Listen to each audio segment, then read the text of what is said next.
Balik lagi bareng gue Rizal. Kali ini cerita film akan menceritakan alur film berjudul Mission Mangal. Sebuah sejarah diukir oleh India ketika negara tersebut berhasil menerbangkan roket pertamanya yang sampai ke Mars.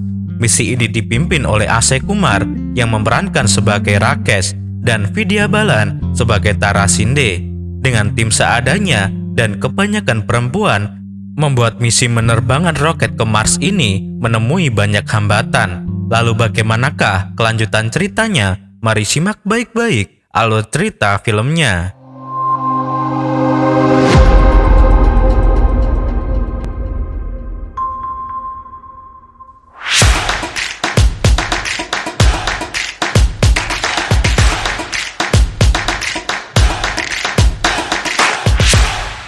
Film ini dimulai dengan kejadian pada tanggal 25 Desember tahun 2010 di Bangalore, India, di mana seorang ibu rumah tangga yang sedang sibuk mengurus rumah karena pembantu mereka sedang cuti.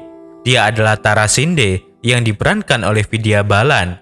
Pada saat itu, Tara sedang terburu-buru untuk pergi ke kantor Badan Antariksa India atau ISRO untuk menjalankan sebuah misi peluncuran roket ke luar angkasa yang diberi nama Project JSLV Fatboy.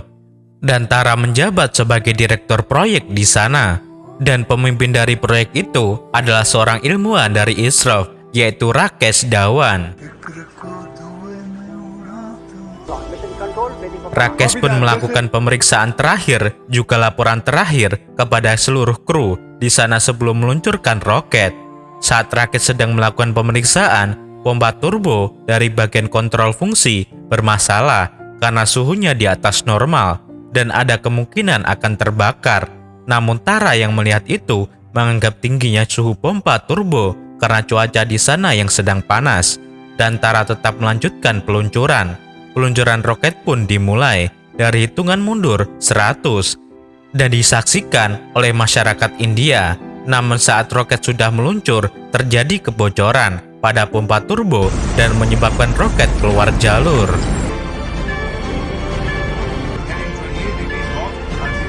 Karena roket akan jatuh ke daratan, Rakesh pun membatalkan misi dan memutuskan untuk meledakannya di udara. Dan misi peluncuran roket pada hari itu gagal. Namun Rakesh tidak menunjukkan wajah yang kecewa. Setelah kejadian itu, justru Rakesh keluar dari ruangan itu sambil menyanyi. Tara yang merasa bersalah mendatangi Rakesh dan meminta maaf, namun Rakesh tidak mempersalahkan hal itu. Rakesh pun mendatangi pers dan meminta maaf sambil memakan manisan, lalu pergi dari tempat itu sambil bernyanyi. Setelah kejadian itu, media India dan internasional pun menyoroti kegagalan itu, dan Rakesh yang mengambil tanggung jawab pada proyek itu akhirnya disidang oleh Komisi Luar Angkasa India di New Delhi. Mereka pun menyalahkan Rakesh atas kegagalan itu yang menyebabkan kemunduran pada program luar angkasa India. Lalu Dewan Komisi memperkenalkan Rakesh kepada Rupert Desai, seorang ilmuwan NASA yang berasal dari India. Dan Dewan Komisi menunjuk Rupert Desai untuk mengurus program luar angkasa selanjutnya, termasuk JSL Fatboy yang akan diluncurkan kembali di Bangalore, dan memindahkan Rakesh untuk memimpin proyek lain, yaitu misi India menuju Mars atau yang dikenal dengan Mission of Mangalian. Mangalian sendiri dalam bahasa India berarti Mars. Rakesh hanya tersenyum mendengar itu karena ia tahu misi Mars adalah misi yang mustahil. Namun karena dedikasinya untuk negara sangat tinggi, ia pun menerima misi itu. Scene pun berlanjut saat Rakesh tiba di gedung perkantoran ISRO. Namun bukannya masuk ke dalam gedung ISRO, Rakesh justru masuk ke sebuah gedung yang sudah kosong di depan gedung ISRO, dan gedung itu menjadi kantor untuk Rakesh mengerjakan proyek Mars-nya. Saat Rakesh di dalam gedung, Tara pun datang ke sana dan berbicara kepada Rakesh. Tara pun kembali meminta maaf kepada Rakesh perihal kejadian itu. Karena ia merasa tidak adil ilmuwan seperti Rakesh diacuhkan begitu saja. Namun Rakesh tidak memikirkan semua itu. Ia justru menyuruh Tara untuk bangkit dan melanjutkan pekerjaannya. Saat di rumah, pembantu dari Tara kehabisan gas untuk menggoreng roti. Ia pun memanggil Tara dan memberitahukannya. Dan Tara pun mematikan gas itu dan menyuruh pembantunya untuk terus menggoreng karena minyaknya yang masih panas. Lalu saat ia menonton TV, ia melihat berita tentang Amerika yang sedang merancang sebuah roket untuk membawa satelit mereka ke Mars. Saat melihat berita itu, pembantunya pun datang sambil membawa roti yang berhasil digoreng tanpa menggunakan gas tadi. Lalu tiba-tiba Tara seperti mendapatkan ide. Saat melihat roti goreng itu, ia pun langsung pergi ke kantor Rakesh untuk menemuinya. Namun Rakesh tidak ada di sana. Tara pun segera mencarinya dan akhirnya bertemu dengan Rakesh di kantin. Lalu Tara pun memberitahukan berita yang ia lihat di TV tentang Amerika yang akan meluncurkan roket ke Mars dalam 2 tahun kepada Rakesh dan meminta Rakesh untuk melakukannya juga. Namun Rakesh mengatakan jika Tara sedang sakit. Namun Tara terus mencoba untuk meyakinkan Rakesh kalau mereka bisa melakukannya dengan roket PSLV. Rakesh mengatakan kau itu rakyat kecil yang hanya mampu mencapai bulan saja.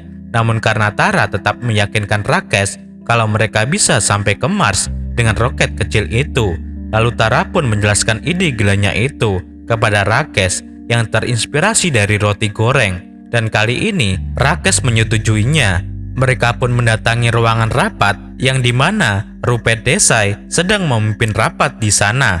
Sambil membawa peralatan untuk menggoreng roti, mereka pun langsung menggoreng roti itu di sana. Rupert yang melihat itu langsung mematikan gasnya, namun roti tetap berhasil matang walaupun gasnya mati. Berkat filosofi itu, Rakesh pun menjelaskan teorinya untuk sampai ke Mars dengan cara menghemat bahan bakarnya. Lalu Tara pun menjelaskan detailnya kepada para ilmuwan di sana jika mereka akan merancang satelit menuju Mars dalam 24 bulan menggunakan roket PSLV. Tara pun menjelaskan cara kerjanya dengan mematikan bahan bakar saat satelit mencapai perigee atau titik terdekat bulan terhadap bumi, lalu menyalakan kembali. Cara itu bisa mempercepat satelit untuk mendorongnya lebih jauh dari orbit. Mereka harus terus mengulangi cara itu hingga terjadi kekuatan tembak terakhir yang sangat kuat dan membuat satelit keluar dari pengaruh gravitasi bumi. Namun Rupert yang ada di sana mengatakan jika itu ide gila, tapi Direktur ISRO mengatakan jika itu adalah ide baru. Lalu Direktur ISRO menanyakan teknisnya kepada Rakesh. Dengan kapasitas beban roket PSLV yang rendah, bagaimana bisa membawa satelit yang berat? Lalu Rupert mengatakan jika Amerika sudah 4 kali gagal dan Rusia sudah 8 kali gagal, bagaimana bisa India berhasil hanya dengan 1 kali percobaan?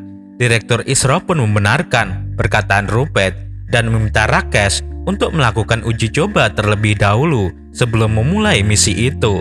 Namun Rakesh tetap berusaha meyakinkan Direktur ISRO jika mereka pasti bisa melampaui negara-negara lain dan mampu sampai ke Mars dengan 1 kali percobaan. Lalu Direktur ISRO pun memberikan kesempatan kepada Rakesh untuk melakukannya. Lalu Tara pun meminta Direktur ISRO untuk memberikan mereka tim dari beberapa tenaga ahli dan tenaga kerja. Dan Direktur ISRO menyerahkan itu kepada Rupert Desai untuk mencarikan mereka tim. Namun Rupert bukannya memberikan mereka tim yang berpengalaman, Rupert justru memberikan mereka beberapa tenaga ahli yang belum berpengalaman dan kebanyakan dari mereka adalah perempuan. Lalu Rakesh dan Tara pun mulai memeriksa nama dan biodata tim mereka, dimulai dari Varsha Pillai, seorang perancang satelit dan ahli pilon.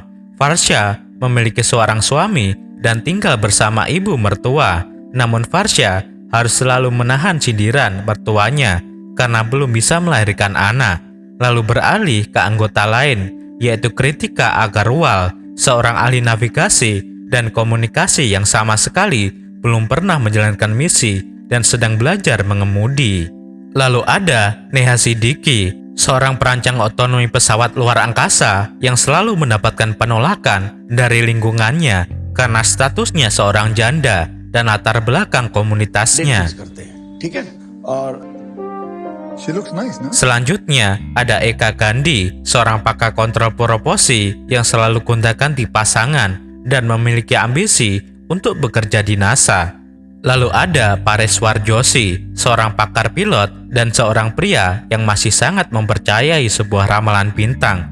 Dan yang terakhir adalah Anand Iyengar, seorang insinyur struktur dan anggota yang paling tua dan menjelang masa pensiun. Tidak lama kemudian, Parameswar datang ke kantor dan bertemu dengan Rakesh dan Tara di sana. Namun Parameswar datang ke sana justru karena ingin mengundurkan diri mengikuti ramal pendeta untuk menjauhi Mars. Namun saat melihat Eka Gandhi datang ke sana, Parameswar pun langsung terpesona melihat kecantikan Eka Gandhi dan merubah pikirannya untuk tetap berada di sana, lalu disusul dengan anggota lainnya yang datang ke sana. 76 में जब मैं Lalu Tara dan Rakesh pun mulai menjelaskan semua detail metode dan teknis rencana mereka untuk bisa sampai ke Mars dengan menggunakan roket VSLV. Walaupun terlihat mustahil, tapi Tara tetap mencoba meyakinkan mereka dan menyuruh mereka untuk berinovasi dalam misi ini. Lalu Direktur ISRO pun datang ke sana dan mengatakan kepada Rakesh jika pemerintah harus menunda misi ini karena keterbatasan anggaran yang dikeluarkan ditambah dengan proyek lain yang sedang dikerjakan, membuat pemerintah harus menunda misi Mars ini, yang membuat Rakesh dan Tara sedih dan kecewa. Saat di rumah, Tara pun mengatakan kepada suaminya jika dia ingin resign dari pekerjaannya. Di tempat lain, Rakesh mendatangi Direktur ISRO yang sedang rapat bersama Rupert dan anggota ISRO lainnya dan memperlihatkan berita tentang Cina yang gagal menerbangkan roketnya ke Mars. Dan Rakesh mengatakan kepada Direktur ISRO jika mereka bisa menjadi negara pertama yang sampai ke sana dengan 1 kali percobaan. Dan Rakesh meminta untuk melanjutkan misi Mars itu. Namun Rupert menolak ide itu dan mencoba meyakinkan Direktur ISRO kalau misi itu tidak akan pernah berhasil. Namun justru Rakesh lah yang berhasil meyakinkan Direktur ISRO dan melanjutkan misi itu dengan dana yang sangat minim. Lalu Rakesh pun menghubungi kembali anggotanya untuk kembali dan melanjutkan misi mereka. Lalu mereka pun berkumpul kembali dan memulai pekerjaan mereka. Namun kali ini mereka bekerja dengan tantangan dana anggaran yang sangat minim, yaitu hanya 4 miliar rupiah atau sekitar 889 miliar rupiah. Selain itu, Rakesh dan Tara memiliki masalah baru, yaitu dari para anggota mereka, di mana Kritika tiba-tiba pergi dari sana karena ingin merawat suaminya di rumah sakit yang terluka saat menjaga perbatasan. Lalu Farsha yang meminta cuti karena sedang hamil. Rakesh yang mengetahui jika Farsha hamil justru mendapatkan ide untuk memberikan nama misi mereka dengan sebutan MOM, yaitu Mars Orbiter Mission. Dan akhirnya mereka mampu melewati masalah itu dan memulai mengerjakan misi mereka dengan semangat yang baru.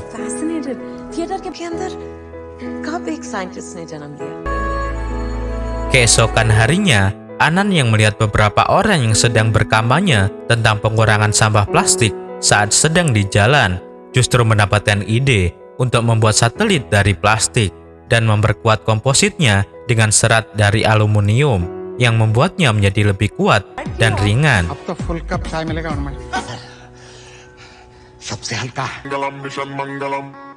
Lalu Eka Gandhi yang mendapatkan ide berancang untuk satelit seperti layar kapal karena tekanan radiasi matahari dapat membuat satelit bergerak maju, sama seperti angin yang bisa membuat perahu bergerak tanpa menggunakan bahan bakar. Mereka pun terus mencari dan membuat inovasi untuk misi ini, hingga akhirnya mereka berhasil menyelesaikan pekerjaan mereka dan roket siap untuk diluncurkan.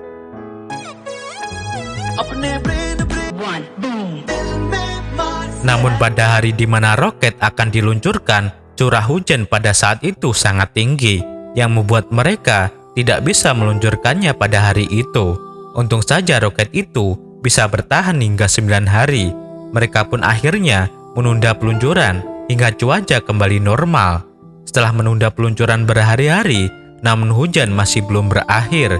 Hingga hari ke-9 pun hujan masih turun. Akhirnya Rakesh pun menyerah dan membatalkan misi itu lalu keluar dari sana. Namun saat Rakesh ingin pergi, hujan tiba-tiba berhenti dan cuaca kembali normal.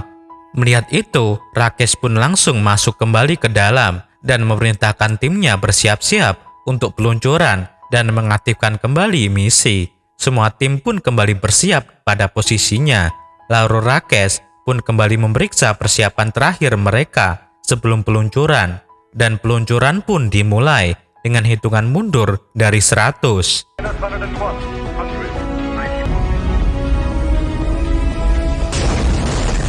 Roket pun berhasil meluncur dan bersiap untuk pemisahan.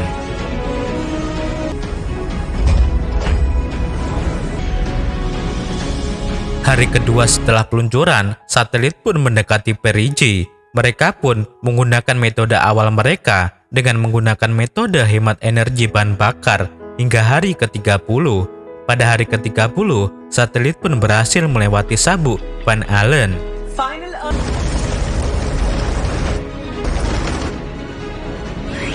Setelah melewati sabuk Van Allen, satelit membutuhkan waktu 10 bulan untuk sampai ke Mars. 1 bulan sebelum tiba di Mars, satelit menabrak asteroid dan radiasi matahari sekaligus, yang menyebabkan komunikasi mereka terputus.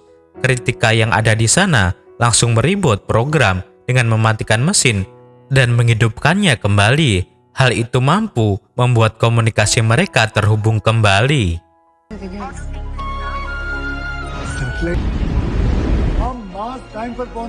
Dan kecepatan satelit pun meningkat setelah dihantam oleh badai matahari. Dan pada tanggal 24 September tahun 2014 adalah hari penentuan apakah satelit berhasil tiba di Mars atau menghilang di luar angkasa selamanya.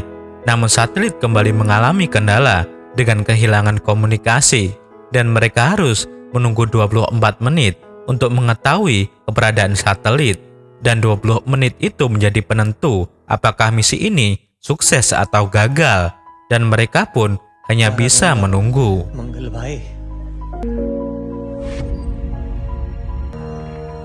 Setelah menunggu hampir 30 menit, akhirnya misi Mongolian berhasil mengorbit di Mars, dan misi ini pun sukses dan menjadikan India sebagai negara pertama yang berhasil mengorbitkan satelit di Mars pada percobaan pertamanya. Dan film pun berakhir. Itulah rangkum alur cerita dari film Mission Mangal, di mana hanya dengan dana terbatas, India berhasil mengorbitkan satelitnya di planet Mars. Film ini diangkat dari kisah nyata tentang organisasi penelitian luar angkasa India atau ISRO. Pendidikan memang dapat mengubah segalanya. Jika dulu banyak perempuan dianggap tak tangkas, tidak perlu sekolah tinggi, dengan aneka pandangan miring lainnya. Namun film Mission Mangal ini membuktikan jalan pendidikan mengubah pandangan itu. Kaum Hawa terbukti bisa mengurus rumah dan keluarga sambil menerbangkan roket ke planet Mars sekaligus. Klik jempol ke atas jika kalian suka dengan video seperti ini dan berikan komentar positif kalian. Saya Rizal, sampai jumpa di video cerita film selanjutnya.